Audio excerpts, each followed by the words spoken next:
કેમ છો મિત્રો? મજામાં? ચલો મિત્રો, આજે ભાઈબંધ ઉપર બે શબ્દો કે જે પોતાના મિત્રના દોષને અસ્ત કરી નાખે ને અને દોસ્ત કહેવાય. દોસ્ત એટલે શું? દૂરથી પણ વેદનાને એ જાણે એનું નામ દોસ્ત. ગમ હટાવી મુસ્કાન લાવે એનું નામ દોસ્ત. જિંદગી તો મરતા સાથ છોડી દે છે, પણ જિંદગીથી વધુ પણ સાથ નિભાવી જાય તેનું નામ દોસ્ત. ખુદ કરતાં પણ વધુ ચિંતા કરે એનું નામ દોસ્ત.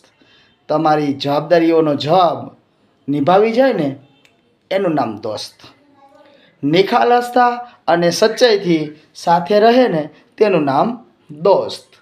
સદાય તત્પર રહે, સાથ આપે અને લોહીના સંબંધથી પણ ઉપરનો સંબંધ નિભાવી જાય તેનું નામ દોસ્ત. ઋણાનુબંધથી મળે છે આવા દોસ્તો મિત્રો. ઋણાનુબંધથી મળે છે આવા દોસ્તો.